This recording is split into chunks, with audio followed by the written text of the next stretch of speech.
계속해서 요한복음 1장, 요한복음 1장의 말씀을 중심으로 우리는 계속 지금 주님이 어떤 분인가를 여러 가지 장면으로 보고 있습니다. 제일 먼저 그는 말씀이시다. 요한복음 1장 1절에서 3절까지 말씀으로 오셨다 이렇게 이야기했습니다. 그리고 그 말씀은 곧 하나님이심을 증명해 주셨지요. 그 말씀을 증명한 것이 물이 포도주가 된 사건이 바로 가장 첫 번째 사건이었습니다. 또한 4절에서는 그는 생명이시다. 그분이 생명이신 것을 직접 증언해 주셨고 그리고 또 증명해 주는 사건들이 있었습니다. 오늘 세 번째 사건을 지금 우리는 계속 다루고 있습니다. 그는 빛이시다 그렇게 얘기하셨습니다. 그러면서 친히 맹인을 직접 고치는 사건을 통해서 빛이심을 증명해 주셨고 오늘은 이 헬라인들에 대한 얘기가 나옵니다. 유대인들이 명절에 이제 예배하러 온 헬라인들이 있습니다. 아마 이들이 개종한 사람들인 듯합니다. 본토 유대인은 아니고 유대교로 개종한 사람들인데 이들이 몇 사람이 와서 예수님을 만나기를 초청했던 것 같아요. 아마도 예수님이 어떤 분인가에 대해서 관심이 있었고 익히 소문도 들은 바가 있어서 빌립과 안드레를 통해서 전해 들었는데 24절에 보면 그 이야기 나옵니다. 예수님 헬라인들 초청했을 때 첫 마디가 뭐냐면 예수님이 아주 충격적인 얘기를 하는 거예요. 한 알의 밀이 땅에 떨어져 죽어야 된다 이런 얘기를 하는 겁니다. 헬라인들이 상당히 똑똑하고 지식이 많은 자들이거든요.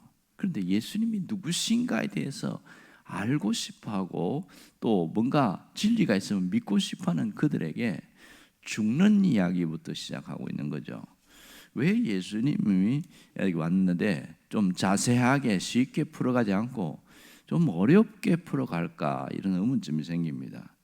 자, 정말 예수님이 누구신지 알고 싶다면 그들에게 내가 메시아다 그렇게 이야기해도 충분되거든요.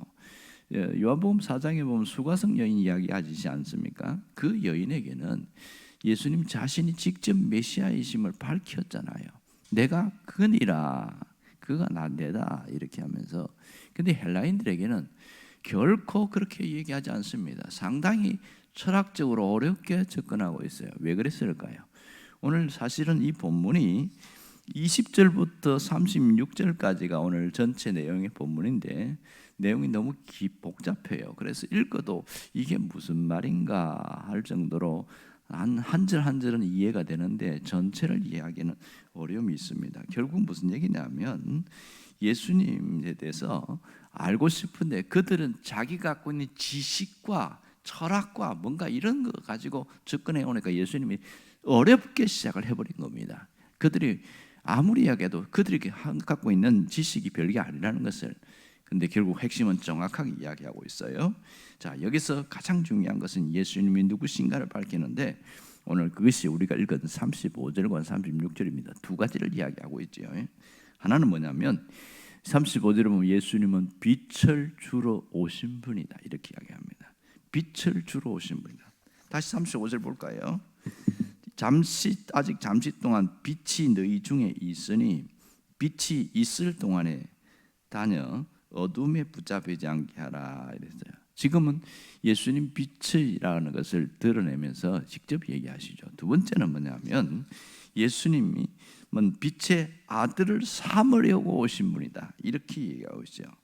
자, 밑에 36절 하반절에 보면 빛이 있을 동안에 빛을 믿으라고 하면서 뭐라고 그랬어요? 그리하면 빛의 아들이 되리라 이런 얘기를 하고 있습니다. 빛의 아들이 된다. 자, 특이한 말을 하고 있죠. 자, 결국은 예수님이 누구신가를 증명하는데 결론부터 얘기하면 빛의 아들이 되는 것, 이거 하나님의 자녀가 된다는 것을 이런 식으로 풀어나가고 있습니다. 결국 24절의 내용을 왜 이렇게 한 알의 밀에 썰어서 죽어야 되냐, 예수님 자신을 이렇게 말씀하신 거예요. 내가 빛으로 왔지만 내가 뭘 해야 되는지 너희들이 나를 알기를 원하느냐. 나는 한 알의 밀이 썩어져 죽어 열매를 맺는 자로 이곳 이 땅에 왔다. 그 얘기를 하고 있는 거예요. 그걸 이 헬라인들에게 말하고 있습니다. 그게 뭐냐? 그것이 바로 십자가다. 그것이 바로 27절과 28절 내용입니다. 자, 27절, 28절 보세요. 보면 상당히 좀 복잡한 구조로 되어 있습니다. 보면 내가 이를 위하여 이 때에 왔나이다 이러면서 아버지여 아버지의 이름이 영광스럽게 하옵소서 이런 얘기를 합니다. 그냥 들으면 이게 무슨 말인가 이런 싶은데 십자가가 아버지의 뜻을 따라서 가는 것이고 그것이 아버지의 영광을 위한 것이다. 십자가의 지심으로써 많은 열매를 거두는 죽음에 이르는다. 이런 뜻을 얘기하는 거죠. 아마도 헬라인들은 이 얘기를 알아들었던 모양입니다. 충분히. 결국은 하늘의 밀이 땅에 떨어져 죽는 것은 하나님의 아들로서 하나님의 영광을 가진 그 자로서 스스로 왕의 모습을 내어 던지는 그 모습인 것을 알 수 있는 거죠. 그래서 결론이 뭐냐면 예수님이 내가 누군지를 알려고 왔느냐, 그 결론이 35절과 36절이었습니다. 그 열매에 동참하려면 어떻게 되느냐, 이걸 얘기하는 거죠. 어떻게 되냐고요? 빛 대신 예수님을 믿어야 한다. 이것을 헬라인들에게 얘기를 하고 있습니다. 예수님이 생명의 빛을 주기 위해서 하늘의 미랄로 오셨고 그분이 이렇게 죽어야 한다는 걸 안다면 그분을 믿으라. 그러면 빛의 아들이 될 것이다. 결국은 이 열매에 동참하는 방법은 빛 대신 예수님을 믿는 것이라는 걸 말합니다. 자, 이 헬라인들의 요청은 예수님을 더 알고 싶은 거죠. 믿고 싶은 게 아니라, 그러나 예수님은 더 알려고 하지 말고 지금 기회 있을 때 믿으라, 그 얘기를 하는 거죠. 그리하면 너희가 빛의 아들이 되어서 터널이 확 이렇게 빠져나가면 환해지는 것처럼 너희가 갖고 있는 진리가 환하게 드러나게 될 것이다. 그 얘기를 해주고 있습니다. 자, 오늘 이 말씀 부분은 상당히 우리는 어렵게 느껴져요. 제가 여러 번 읽어봐도 이 철학을 하는 사람들은 쉬운 것도 어렵게 하는 얘기가 있구나. 주님이 그들에게 똑같은 방법으로 대응하는 것을 알 수 있습니다. 결국 핵심 뭐냐면 빛으로 오신 예수님을 믿으면 그 빛이 우리 삶 속에서 점령하게 되어지고 이 빛이 삶으로 흘러가게 되는 겁니다. 생각해 보세요. 우리 안에 빛이 확 머금고 있을 때에 그 빛이 환하게 빛이 난다는 것은 정상이거든요. 그런데 현실을 보면 예수를 믿는 빛 대신 예수님을 믿고 있는데 빛이 드러나지 않는 부분들이 참 많아요. 왜 그럴까요? 그것은 이 어둠이 싹 포장을 하고 있기 때문에 그렇습니다. 어둠이 뭐죠? 성경에서 말하는 어둠의 정의가 뭡니까? 죄를 어둠이라고 말합니다. 이 세상의 것을 어둠이라고 이야기합니다. 어둠이 싹 가리고 있기 때문에 빛이 드러나지 않는다, 이 얘기를 하고 있는 거예요. 결국 어둠의 세력의 정체는 죄를 짓게 만드는 사탄이라는 것을 알 수 있습니다. 그들이 빛의 자녀들이 빛된 삶을 살지 못하도록 만들고 더 어둠으로 빠져들어가게 해서 비참한 인생을 살게 만든다, 그런 얘기를 하고 있습니다. 여러분, 우리는 하나님의 자녀, 빛된 자녀로 살아가고 있습니다. 그런데 우리 안에서 어둠이 청산되지 않은 것은 바로 이러한 부분들 때문임을 알 수 있지요. 어둠을 청산하는 방법이 뭡니까? 그렇게 어려운 게 아니지요. 어떤 분은 회개를 많이 해야 된다, 그래서 막 회개를 엄청 강조하고, 그런 분을 봤어요. 그래서 회개를 얼만큼 해야 됩니까? 회개는 24시간에 해야 된다, 뭐 그러는 거예요. 24시간 회개만 하고 뭐 어떻게 삽니까? 근데 진짜 그렇게 시켜요. 계속. 여러분, 회개만 하면 청소는 되겠지만 거기가 청소만 된다고 되는 게 아니잖아요. 거기에 뭔가 말씀이 채워져야 되는데 계속 회개만 시키더라고요. 그래서 내가 그건 아닌 것 같다, 이런 생각이 드는 거죠. 회개만 하는 것이 아니라 회개를 냈으면 거기에 말씀으로 채워 넣어야 되는데 그 얘기는 잘 안 하는 겁니다. 그래서 저 부분을 한쪽은 맞는다, 한쪽은 별로다, 그런 생각을 한 적이 있죠. 정말 어둠을 청산하는 방법은 간단합니다. 빛이 우리 안에서 환하게 비치게 만들면 되는 것이죠. 우리는 빛 대신 예수님을 믿고 있어요. 그분이 내 안에서 살아 역사하도록만 내가 정돈하고 정리하면 됩니다. 자, 보세요. 어둠이 왜 빛이 드러나지 않습니까? 어둠이 가리고 있단 말이에요. 그 가리고 있는 거 싹 걷어내는 거죠. 이것을 신앙적 용어로 뭐라고 합니까? 회개라고 이야기합니다. 사람들은 회개에 대해서 거부감이 상당히 많아요. 특별히 예수 믿는 사람들 중에서도 회개에 대해서 상당히 기분 나빠하는 사람들이 많습니다. 내 잘못한 거 없는데, 나 죄 지은 거 없는데 뭘 회개하라고 그러냐, 이렇게 생각하는 사람이 상당히 많습니다. 그것은 회개의 진정한 의미를 몰라서 그렇습니다. 여러분, 회개는 내 영혼이 샤워하는 겁니다. 내 영혼을 씻어내는 게 진짜 회개입니다. 잘못한 것을 용서해달라고 비는 게 회개가 아니라 나를 씻어내고 깨끗하게 하는 게 회개의 근본적인 목적인 거죠. 그러므로 우리가 어둠이 뭐 한쪽 구석에 가려졌다면 싹 청소해내면 자연스럽게 빛은 드러날 수밖에 없는 것이죠. 그렇게 빛을 소유한 자들은 빛으로 살아갈 수 있습니다. 내 속에서 빛이 계속 비치게 하는 방법이 뭐죠? 그것은 빛 대신 예수님을 내 삶의 전부로 받아들이고 그렇게 살아가면 되는 것이죠. 여러분, 예수님이 내 삶의 어느 한 부분은 점령해 있어요. 어느 한 부분에는 예수님이 계셔요. 그러나 어느 한 부분은 예수님이 못 들어오게도록 그렇게 걸어 잠그는 경우가 굉장히 많습니다. 그런데 진짜 빛이 대신 주님이 드러나게 하려면 내 삶의 전부를 내어드리는 게 굉장히 중요합니다. 그 향유 내음 가득한 집 그런 책 보면 얇은 소책자가 상당히 크게 오랫동안 내리에 꽂히는데요. 제가 이걸 30년 전에 읽었는데 또 30년 후에 또 읽은 적이 있습니다. 읽으면서 야, 참 잘 썼다. 로버트 멍어가 내 마음 그리스도의 집 이렇게 해서 그 그리스도의 집이라는 것을 그렇게 이야기하는데 그 보면 참 재미있어요. 예수님을 초청을 했어요. 우리 마음에 초청했는데 이분은 그 집에다가 마음을 그렇게 자기가 이미지화했는데 예수님 여기 소파에 거실에 좀 앉아 계세요 이렇게 이야기하는 거예요. 그래서 어떤 분은 예수님은 거실에만 계시게만 한다는 거예요. 안방에는 절대 들어오면 안 됩니다. 안방에는 비밀 공간이기 때문에 들어오지 마세요. 안방을 안 내드린다는 거예요. 로버트 멍어가 참 재미있는 얘기를 한 겁니다. 그런데 어떤 분은 안방까지 내드린다는 겁니다. 주님이 여기 와서 쉬세요. 소파에만 있으면 그렇잖아요. 그래갖고 소파에도 있고 안방이 되시고, 그리고 또 한편으로는 막 부엌에서 설거지하고 있을 때 주님 여기까지 오시면 곤란하죠. 여기는 오지 마세요. 저는 제가 혼자 할 테니까, 이러는 분이 있다는 거예요.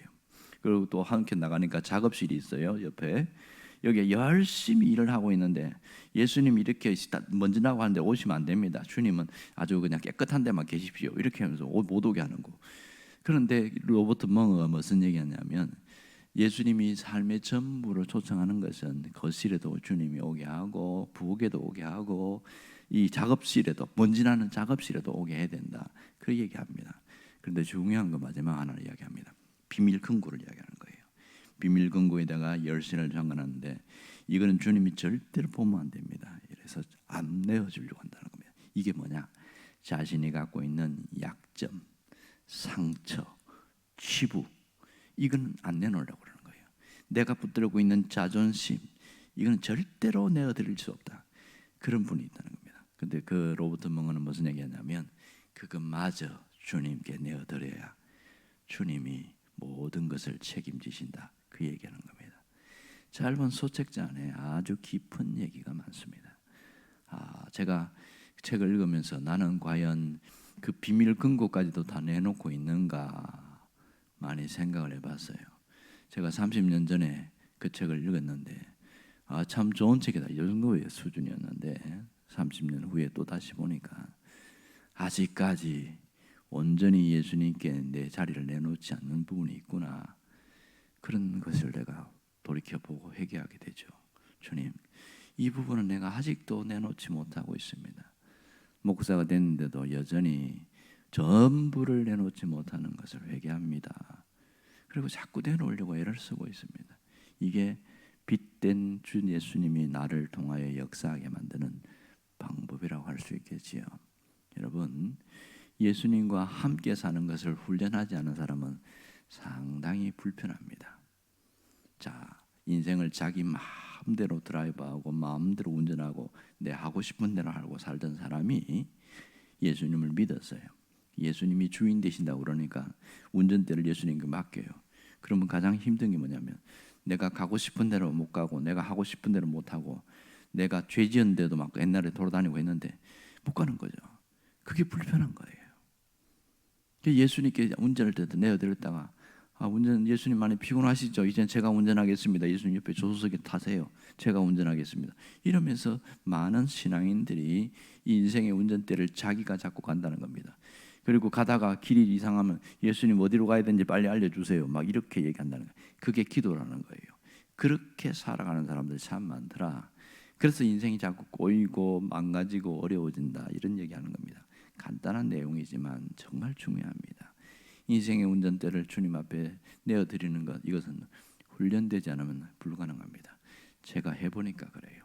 원리는 쉬워요. 예수님께 내어드립니다 하고 하면 됩니다.